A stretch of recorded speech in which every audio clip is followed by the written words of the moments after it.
Good morning.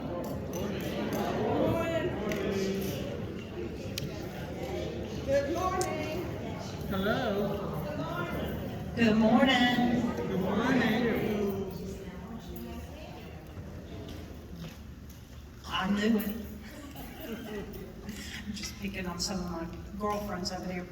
I hope that everyone has enjoyed this wonderful fried chicken dinner. I hear at the table from Portal, they have a little discussion on Don Sparks' piece of chicken. And Don and I say, he got a pulley bone, but Viola Charles was raised in Michigan, and she says he got a wishbone.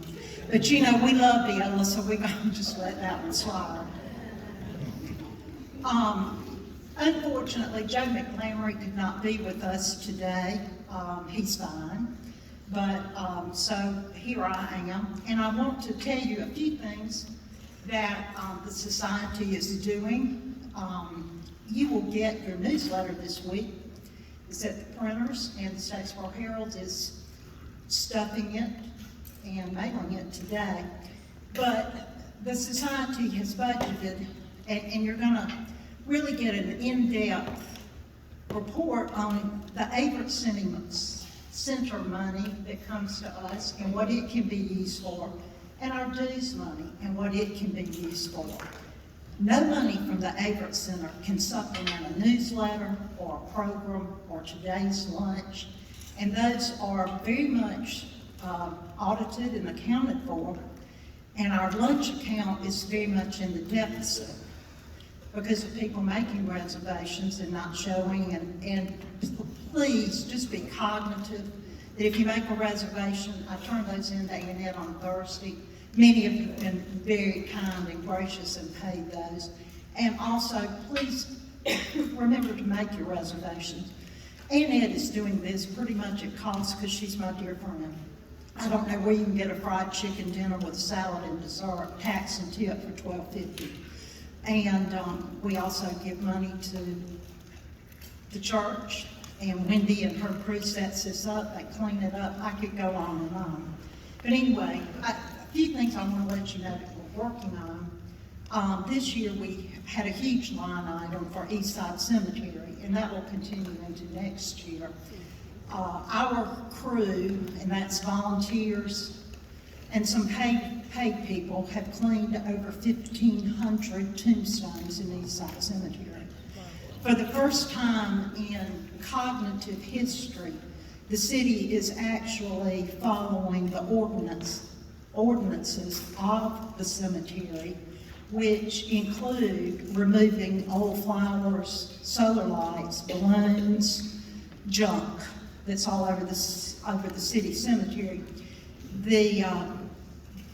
The catalyst is, if it's August and it's Christmas decorations, they're now at the dump. If your flowers, we touch them, and some of them are blowing off on my lot, they're now at the dump. We have taken truckloads of flowers, so now you know who is doing that, and we hope that after this massive cleanup, the cemetery is going to be in better shape than it's been in my lifetime. There's a new section of the cemetery, and there's indeed some problems in that area.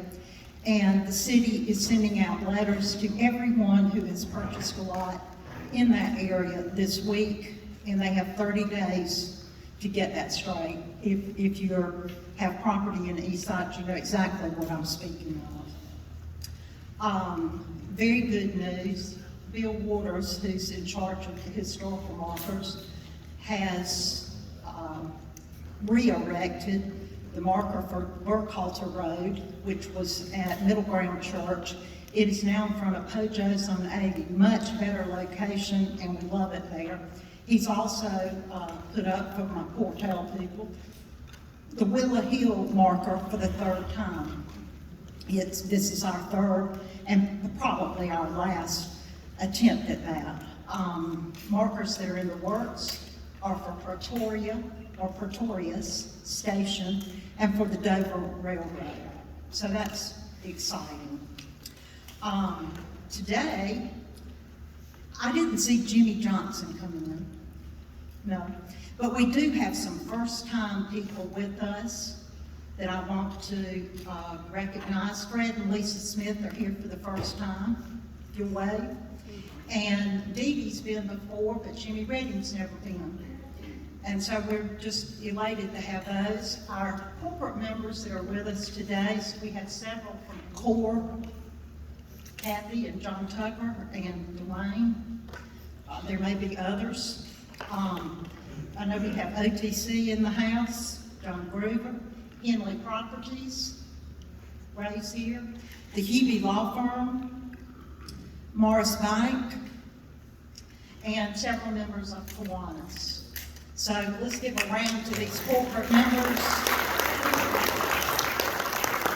Because we say this every month, but very seriously, without their monies, we couldn't do these luncheons every month and some other things that you'll read about in your newsletter.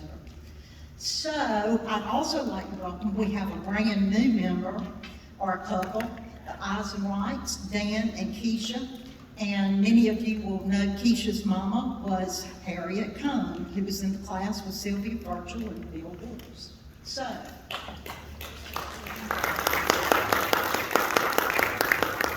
you know, it's a tough act to follow when you introduce the speaker last month, because I told all my good fun stories about Brent Tharp last month. We all know Brent Tharp as the director of the Georgia Southern Museum, a long-time board member of DCHS, a long-time board member of the Statesboro Convention and Visitors Bureau. I told you last month he likes to dress in costumes. Well, what that means is he went to William and Mary to graduate school, and he was a little colonial docent in colonial Williamsburg. He has hiked, this is my absolute favorite thing with Brent Tharp, he has hiked 500 miles on the Appalachian Trail. I've hiked too along Savannah Avenue. But this is a story I thought of, Brent. Bill and I had a very wonderful trip to Alaska these past 2 weeks ago. I'm not going to bore you because that would be the program today. But we can say the word again, and we're going to go this spring. But, you know, when I think about how horrible our non-trip to Alaska was and how much I don't like Seattle, I have to remember my dear friend Brent Tharp. One time, he and his lovely wife were in England, and they were having a wonderful vacation. And I got a phone call. Brent's house was on fire. And Brent has a lovely house, 101 Ramblewood in Iron Gate subdivision.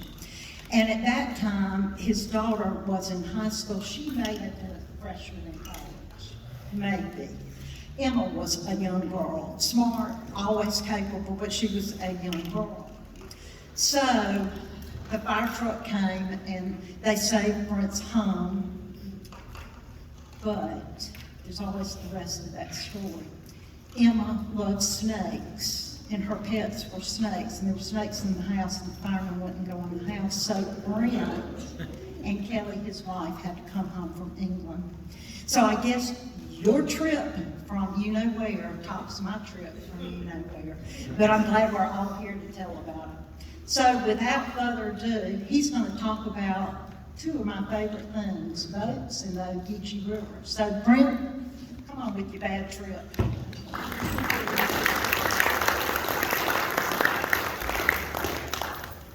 Very quick to the rest of that story. Very good? Yeah, there we go. Is that a month or two later, the program here was the history of the Statesboro Fire Department, and I introduced the chief, and I said to him, well, I said, I'm going to introduce you with a little personal story, and I said I had to make use of y'all's services, and it was incredible, and everything that they did is amazing, and they got there so very quickly, and were wonderful. It was all good things to say, and he looked up and he goes, oh, I know, you're the Snake House. This is not what I want to be known as, the Snake House in Statesboro. She did go on to work for the Chattanooga Zoo, so I guess maybe that was worth some of the training. But today, we're here to talk about racer events and Ogeechee River boats. Let me tell a little bit about how I ever got interested in this in the first place. When I arrived here 22 years ago as the director of the Georgia Southern Museum, the goal was to expand the cultural history portion of the collection and to really focus on key items that helped tell the story of this immediate area of coastal plain Georgia. What was really unique about this culture? And most often, those are vernacular artifacts that are built because of the specific environment here. And so while that's a huge story, we wanted to tell that story of how these ancient oceans, for millions of years, had left an environment that created a unique culture of South Georgia. And very soon, people started to tell me, oh, well, you know, what you need is a racer Evans boat. It was unique to these rivers. It was vernacular to this area, indigenous, and so started to tell me a little bit of the story. And for years, I kind of mentioned it, a variety of events, Rotary and Kiwanian events, and all sorts of other things that I was looking at one. And it was at a Rotary event one time when somebody finally came up and said, "You need to see Cliff Thomas." And we'll talk about Cliff in a little bit, but he was the one who donated the boat that's now in the collection and started a fascinating story that I'd like to relate a little here to you today. So first, let's talk about that environment a little bit. This really unique environment of South Georgia that created a vernacular style, and that's the Cliff Thomas boat. So that's the boat, the racer built by Racer Evans in 1950. That's in the museum collection, and we'll talk about as well on the side there.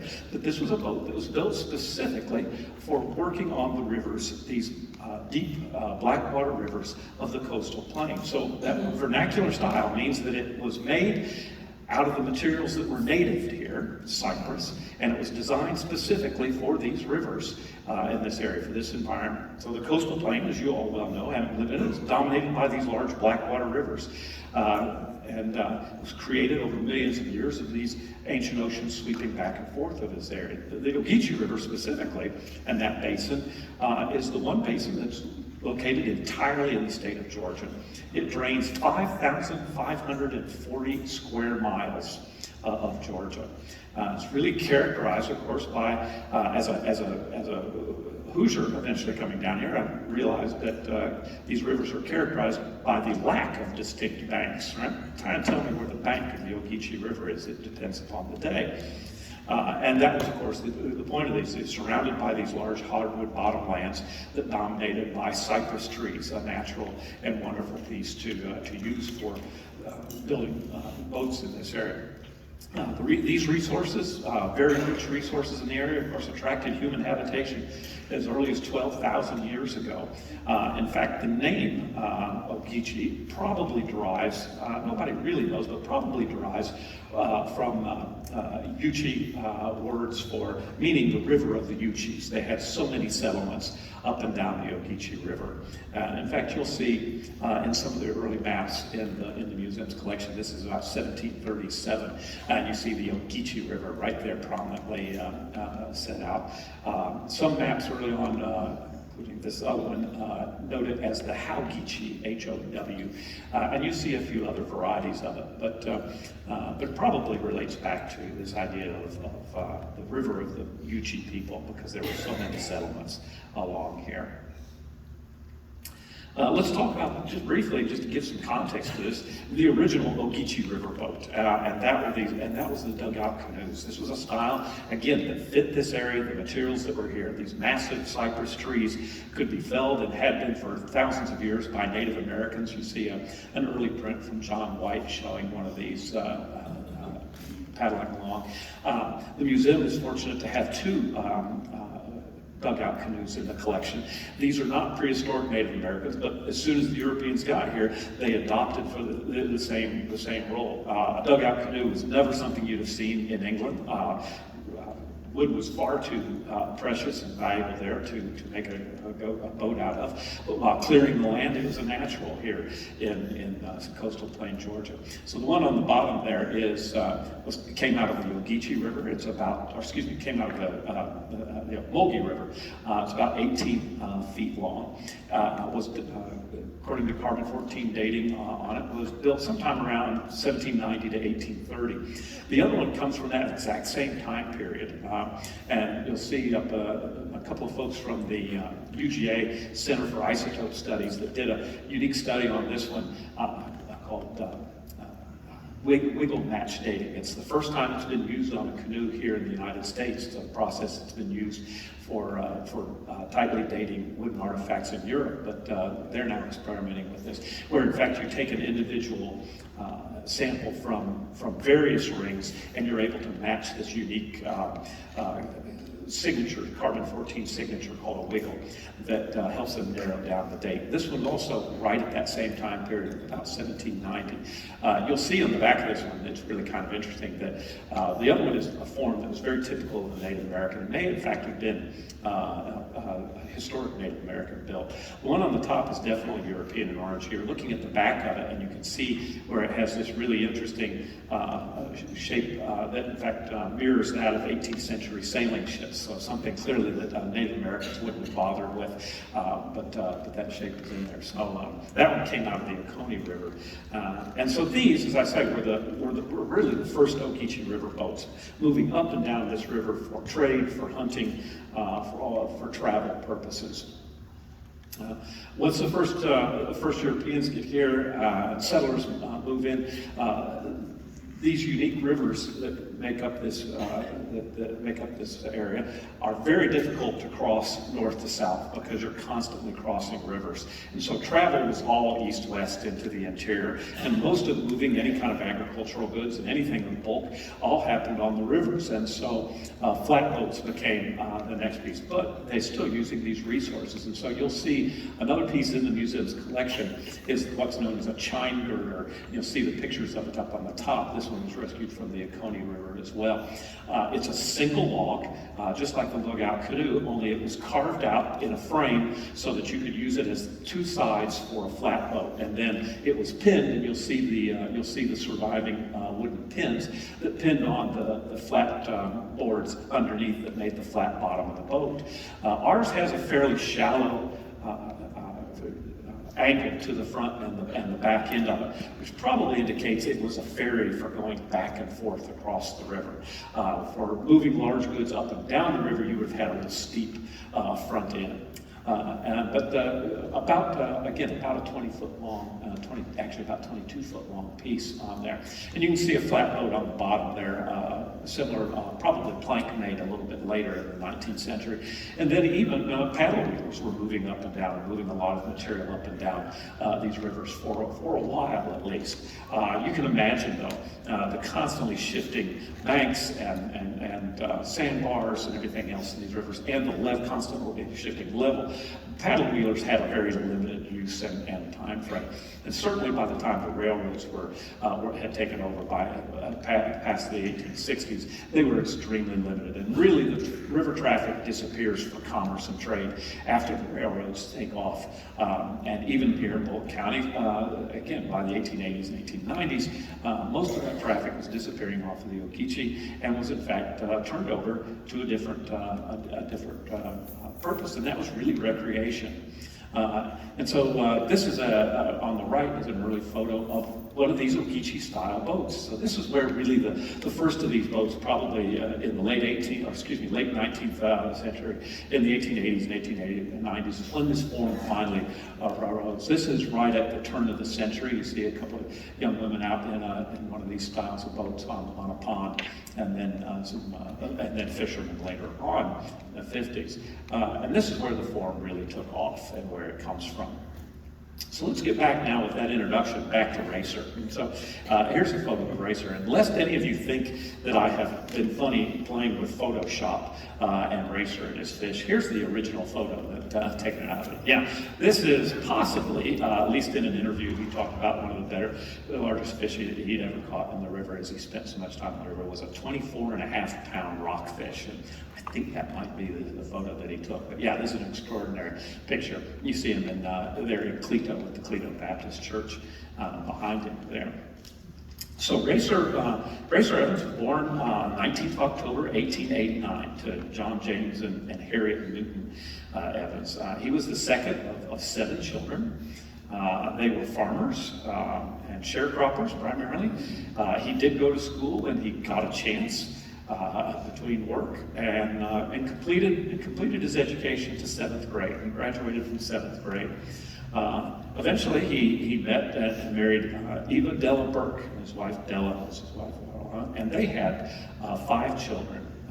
Their oldest, Lucille, born in 1911 but died in 1918. Then his son Albert died in 2002.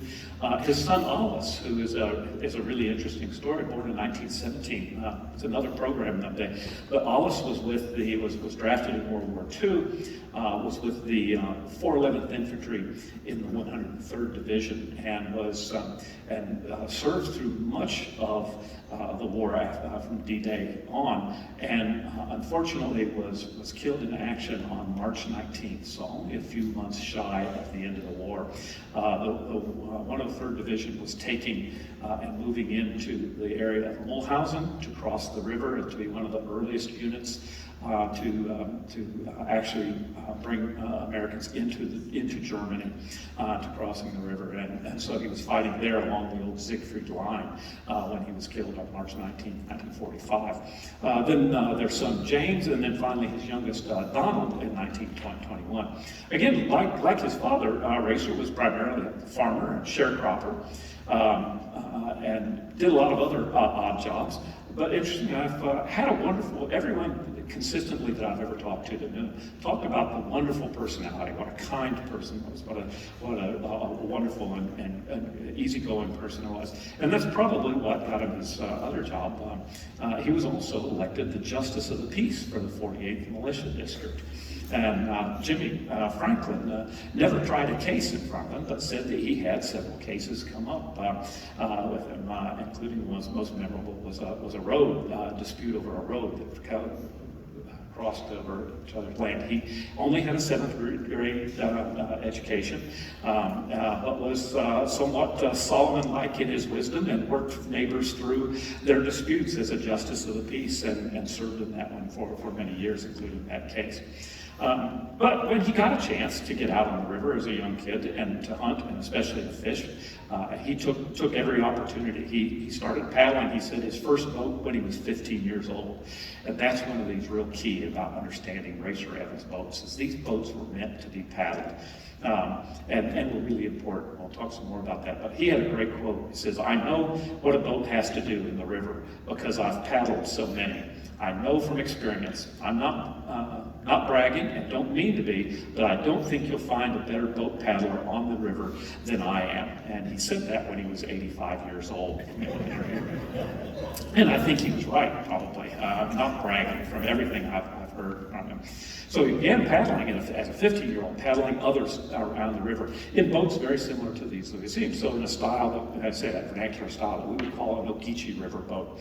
But he started to build his first boats in 1910. Built his first boat in 1910, and estimated that over his lifetime he built thousands of boats, not hundreds but thousands. And that's why, in fact, while this is generally you can call this form an Ogeechee riverboat, most people in this area just knew that anything of that style and just called it a Racer Evans boat, whether he built it or not, because that style was just so connected to him, and he had built so many of them. So that brings us back, and here he is in 1985, or excuse me, when he was 85 years old in the early 70s, when he made that first quote, wonderful picture. This brings us back to the boat in the museum's collection. So as I mentioned, had been looking, and somebody said you need to talk to Cliff Thomas. So Cliff Thomas III, this is his father, Cliff Thomas Jr., who in fact had the first this boat built by Racer Evans. So in 1950, he had just cut cypress off of his land and took it to Racer Evans and ordered 5 boats to be built by Racer. 2 of them still survive. This one that's in the museum's collection, and one still with the family. And so This is the style. So a combination of, if you had to say what this is, it's kind of a combination of a canoe and a John boat. So in the back, and you really are, you can see, in fact, this one has a motor mounted to it. In the back, it comes to a very narrow point.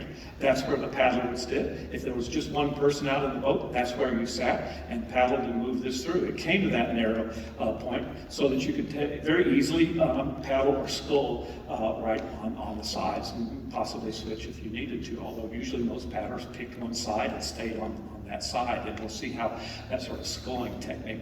As you move up from there, you'll see in the center, and the other distinctive element of this is the live box. And so the two lids flip open, you have a live box in the bottom with holes drilled in it to get fresh water in there and drop your fish in, keep them live while you're fishing. Above that then is an adjustable seat, depending upon whether you have whether your fisherman is it's a 15-year-old or a larger adult. You can shift it back and forth. The sides, the back, the front, the ribs are all made from cypress. Originally, when Racer started making these, so were the bottoms. That was entirely made of cypress. However, by the mid-20th century, when he's building most of these boats, getting the cypress became fairly difficult, and getting really wide cypress was impossible to have a single plank across the bottom. And so there had to be a seam in there. Anybody that I've talked to that's fished and rode in one that had an original cypress bottom also carried a hurdy cup in there, because they said, or something along the same lines, because eventually you're going to have to bail a little bit of water with that seam running down it. After World War II, though, with the invention of marine-grade plywood, that completely changed a little bit of the form, and almost everything made after World War II, they converted, like this one, to a marine-grade plywood. That allowed you not to have a seam at the bottom at all, except around the edges, which were more easily sealed. And so this one has its bottom, and also running over stumps, running over other things. The bottom took a lot of abuse, and a marine-grade plywood bottom was easy enough to replace at a later date, while the rest of the structure stayed in there if you needed to be. So this one has its second plywood bottom on it. Racer painted them in two colors. He was a little bit of the Henry Ford of boats, right? You either got green or you got gray. And if you wanted to do something later on, you could. But when you bought it from Racer, you got green or you got gray. And ours is in gray. He did do, and I'll show you in a little bit detail. The other option was that either gray or green on the outside. He would occasionally, and it was a really pretty boat, he would stain the inside and clear coat that sometimes. And so that would give you this really beautiful, rich cypress color in there with the green and gray on the outside. And then you'll see the paddle in the back. This one was carved by Racer. As I say, these boats were meant to be paddled, moving in and out easily with the cypress swamps on either side, and also still managing the swift currents out in the center of the Ogeechee. Eventually, though, and as this one has, fishermen wanted motors on them, and so they started to put one. I've got a 1946, this is the original one that Cliff Thomas put on, 1946 Johnson outboard motor. He mentioned, though, that the reality was there are two things about putting a motor on your Racer Evans boat.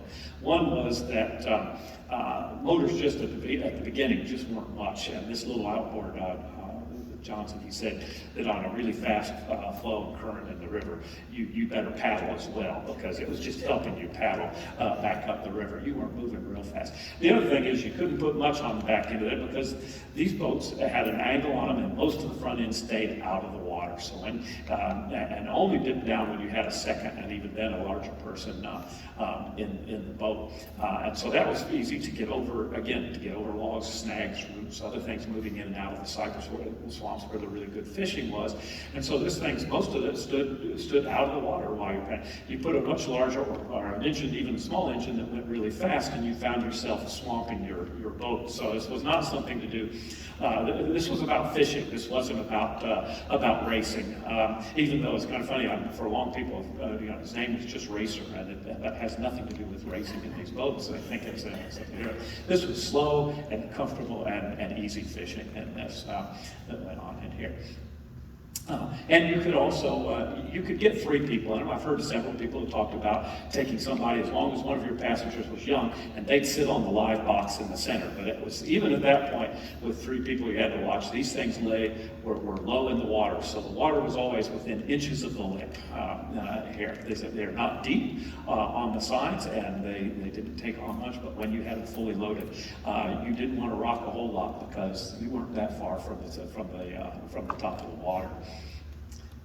And so Clifford, then when he donated this one, fortunately to us, just in beautiful shape, he kept it in there. This was the one that he used when he came home. He went away to Columbia for college, and when he'd come home on the weekends to fish, he would come by, and he had a 1972 Catalina. If you've ever seen a Pontiac Catalina, most of it is trunk.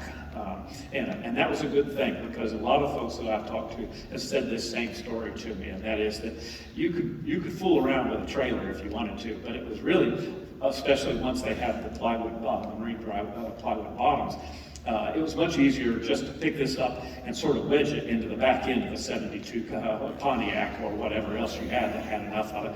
Maybe put a tire up under it to keep the bottom from rubbing or something else along in it, but then just head down to the river that way. And he said that's what he always did. He never bothered using his dad's trailer. He just kept this one. And unfortunately felt that it was something that needed to be in a museum, and we're really delighted that he's donated it and it has caught us up. And it's created a lot of attention, and as I say, a really wonderful piece that tells a story about both the environment and the history of this area. As I mentioned, paddling was really key to this. These were what these were built to do, and so I've got a great short little interview here. The other boat that we've been working with a lot and was on exhibit at the CVB was the boat that Jimmy Franklin bought from Racer Evans. And Jimmy Franklin just passed away, so sorry. We're so delighted that we got him and got a chance to talk to him before that. Jimmy had just come home from the Army, and he wanted to get back out on the Ogeechee River and spend his time there. And so his father bought him a boat from Racer Evans and in 1960, 68, I believe, something right there. And so he talks a little bit. His father had always had one and had been a great fisherman. He talks a little bit about this paddling. So let me let you hear this interview. I never developed the technique that a lot of people had. My dad could paddle a Race Evans boat very good, and he fished with a person who lived on our farm who was an excellent paddler. And a paddler was a very important person to have as a fishing companion back then. That was before we had gas and electric motors. And so you really ended up, the neat part about this is that people formed good teams. They knew who you wanted to paddle and who you wanted to fish with, and then you split the work at the end. A good paddler was a really key person to get you in the right place to do the best fishing. And so that's part of the social history of this boat that's kind of neat, is that, as I say, it was a team effort. And to give you a sense of this paddling, this is not canoe paddling. This is really a term, everyone called it down there, but really the technical term is more, this is sculling. This was about keeping the paddle in the water and maneuvering it to maneuver you in and out of this. And to give you a sense of this, I've got another video here that shows, and you get to enjoy a little bit of music along with it, but shows you a little somebody sculling through the water and how you move one of these boats.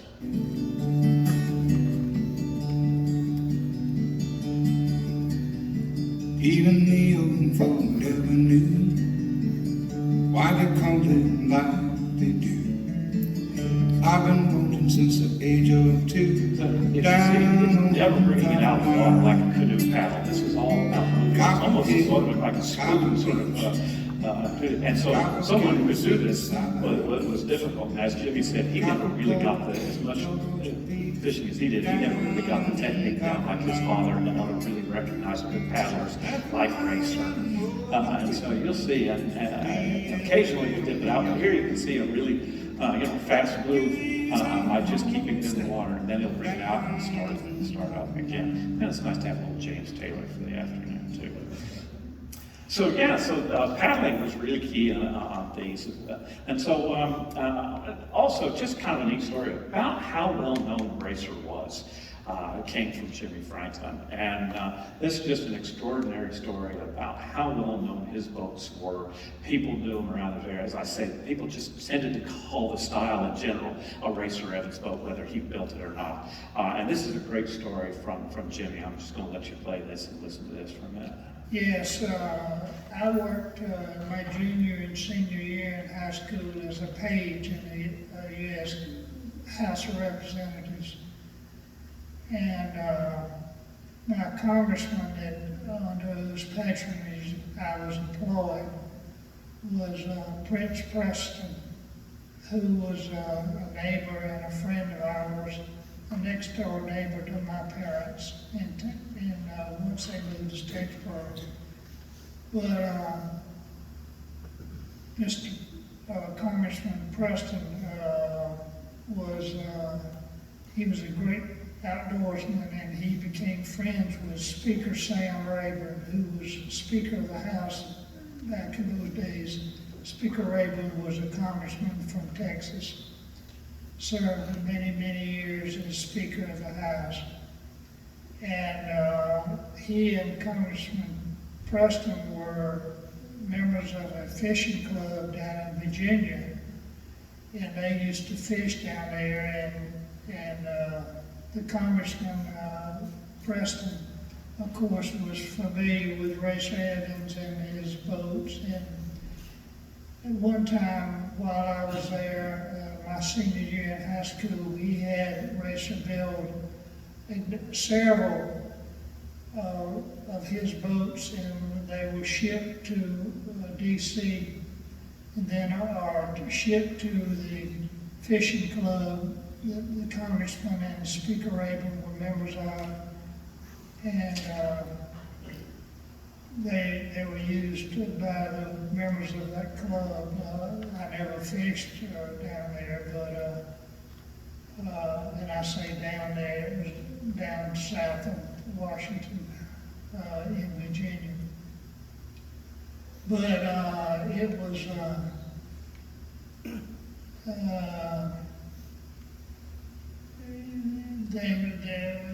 that's how much Congressman Preston thought of Racer Evans and his skill in building boats. That they had boats built in Clito, Georgia, and they went all the way to this fishing club with some of the most powerful people in the country using them. And then once while I was working up there, Speaker Rayburn came to Statesboro, Georgia, and fished with Congressman Preston. Of course, they were fishing buddies from the club, but Congressman Preston had my brother put together a tackle box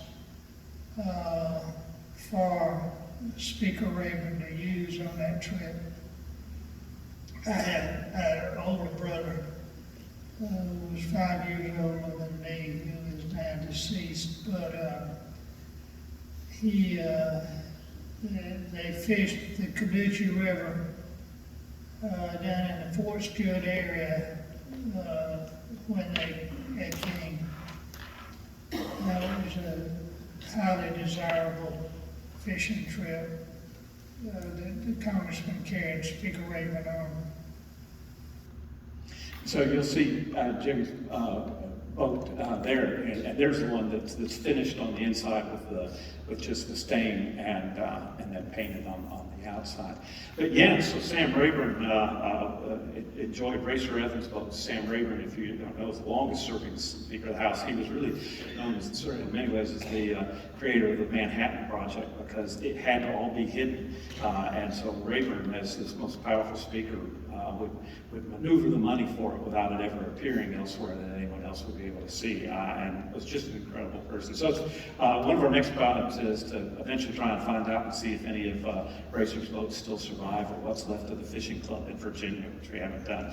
But kind of a neat story that, again, moved from Clito all the way to Washington. Also, then, I want to mention Shorty and Donald Long both worked with Racer Evans. And in fact, Shorty built a lot of boats with him. He's another boat builder. You see Shorty's picture here. That's how I know about the colors. He started the paint shop here in town, and that's why he can tell me exactly the green and the gray that he used. Things. But the extraordinary part about this is that Shorty worked with him well into the 70s. And at one point, he said, Donald said his father always told him that it was a day he was working with him when Racer just stopped and put his tools down. He thought something was wrong, and finally looked up and said, somebody needs to know how to build these things after I'm gone. And so Donald now still has his dad, so you see that he's behind the picture, he's standing up. So Racer cut him a template. Racer never worked from blueprints. He never had a plan. Everything came out of his head. Everyone was a little bit different, but of all the ones that I've seen, that variation is pretty small. It was more about the wood than it was about the boat. He was very consistent in his building. And so, fortunately though, the three pieces on the table, the back piece, the front piece, and then one template for the side was all cut by Racer and given to Shorty Long, who's now passed away, but his son Donald has it along with his son. So some amazing pieces that survived. And they worked a lot with Racer, and Shorty continued to build boats with him as well. It's a neat resource. Where did Racer learn to build boats? That's something he never mentioned, or no one ever asked that we knew of, although there's a good possibility. So Rex Miller always remembered his father saying that, in fact, Rex's grandfather had taught a Racer and built boats of this style. And that seems very reasonable. These are, as I say, this was a style of boat that just became associated with Racer. This is Rex Miller's grandfather, John Ivy Miller. And if you look in the 1910 census, John Ivy Miller is noted as a carpenter in Bulloch County. And so it may be a source of where he first learned to build boats. And then you see a picture of Racer and Rex together later on. And Rex's father then also continued to build this style of boat. So, as I mentioned, there were a variety of boat builders here in Bulloch County, and so Racer Evans you see there, but also in the Stilson area, and a number of folks have already talked to me today about some more about Donnie Warnick, who built a number of boats in that area, and was kind of known in that area as the sort of racer in the bottom area of the county there. So I'm looking forward to learning more about Donnie Warnick and his work, hoping to find one of his boats one of these days to compare a little bit. Pete Bazemore and William Shorty, as everyone knows, Long. In fact, you see Mr. Bazemore and Shorty there in the yard working with Racer. In fact, one of the first ones that Shorty built alone, his son told me, he went home and his wife was fairly upset because they took over the dining room and the living room because he wanted to build it indoors. And so these are about 13-foot long boats.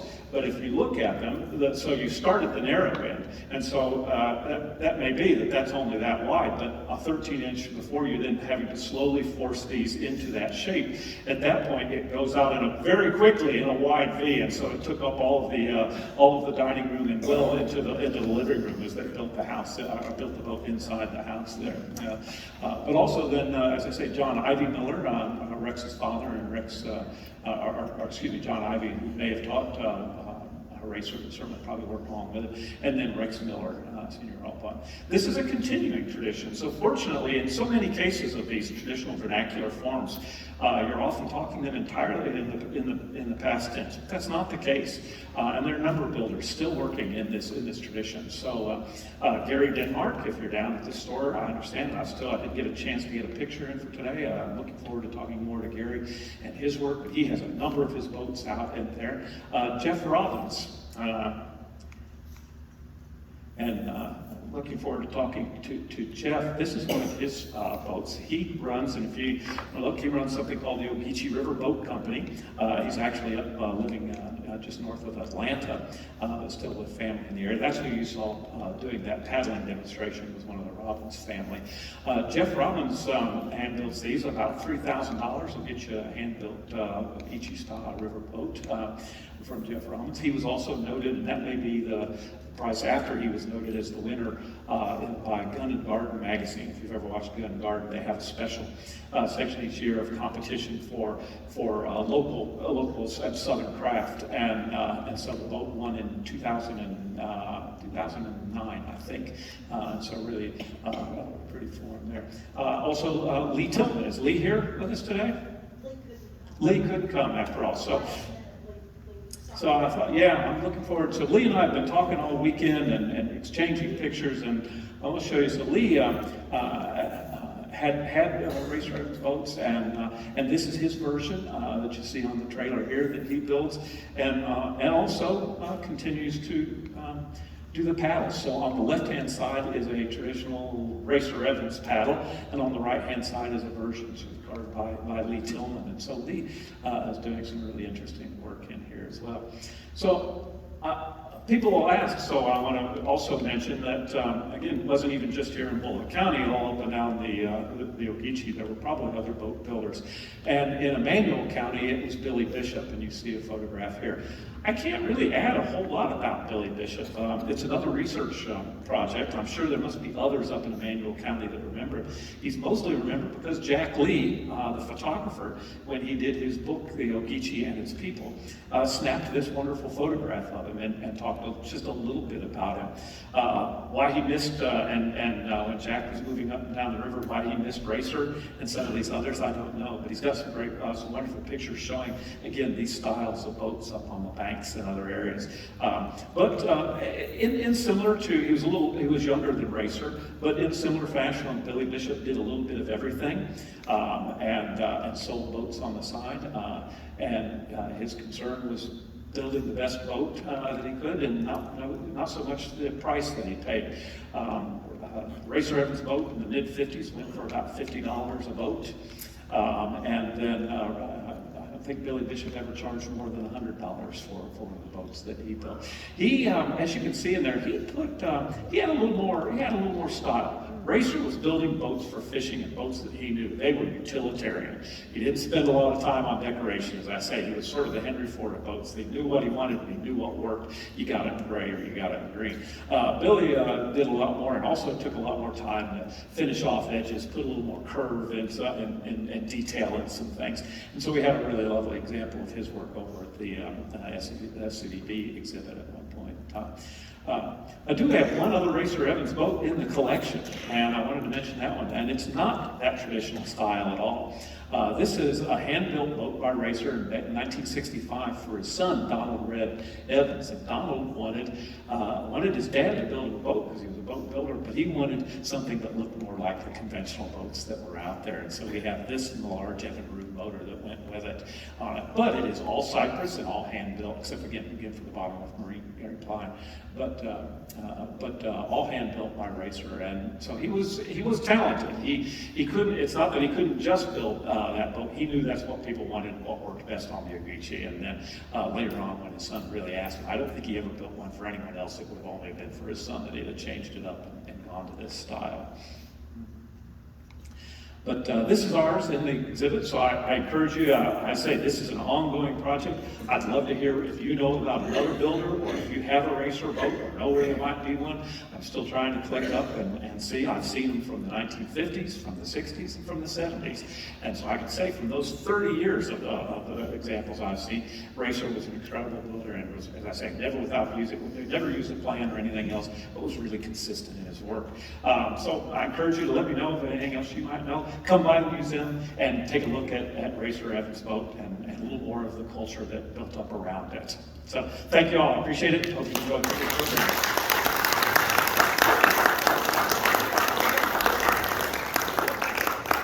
Question for the group. First of all, did you enjoy the program?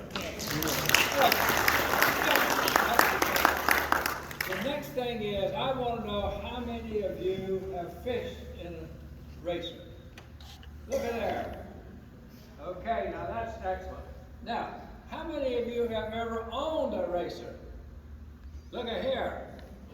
Mike and you fellows over there. Now, how many of you have ever built a racer? Look at here. Dave Welter. Dave, can you take just 2 minutes? We're a little short on time. Would you please tell them what you have recently done?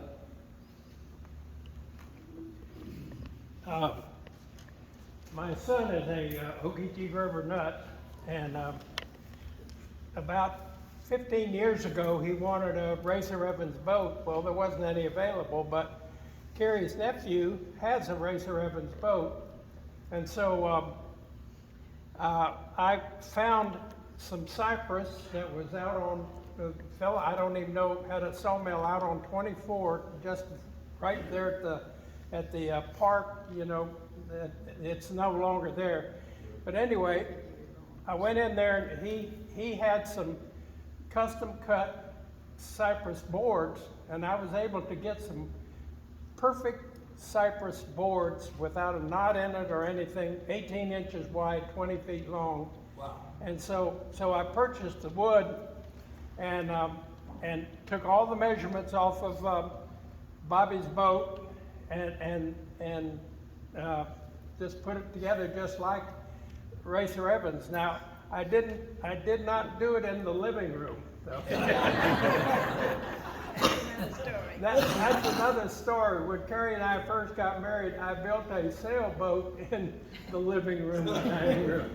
And she has still, look at the look in her eyes right now. Anyway, but anyway, I did complete the boat. I did not paint it green. I painted it sort of a cream color. So anyway, but if anyone would like to see it, it's in the barn right out there on Highway 80, and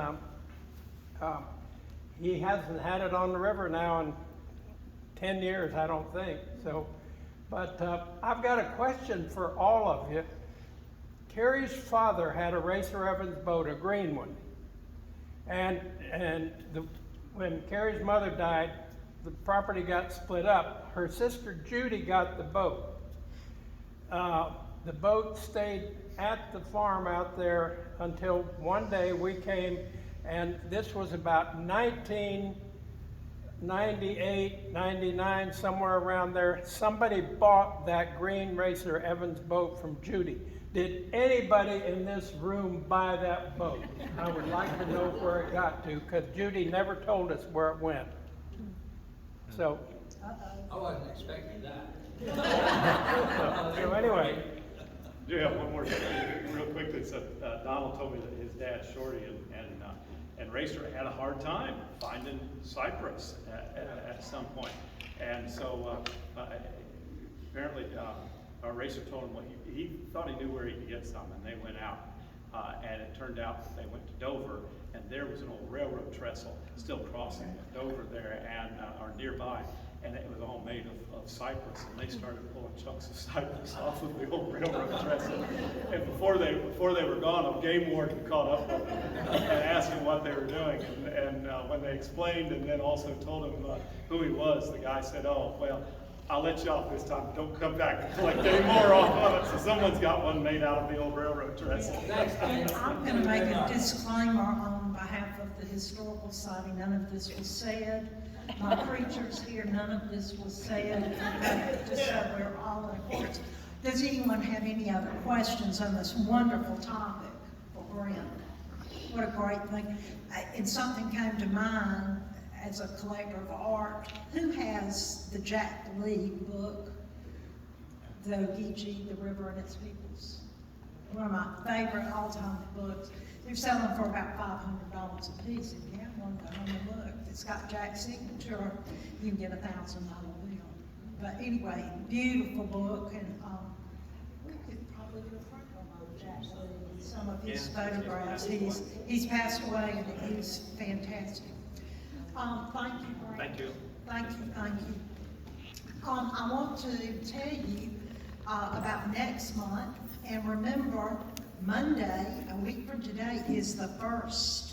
So our August meeting will be on the 22nd, which is a week early in all of our minds. It's the 4th Monday, but it's a week early. So you will get your newsletter this week, it's early, and get your reservations. I reply to every text or email and say, got it, okay, so you know, and all of you are shaking your heads, that I put you down on the list. So let's be cognitive that we've got to get a correct list for Annette, because we certainly want her to stay on as our excellent cook. Thank you so much for coming. It's great to see so many people out again, and be careful. I hear COVID is spreading in Bulloch County. Have a great week.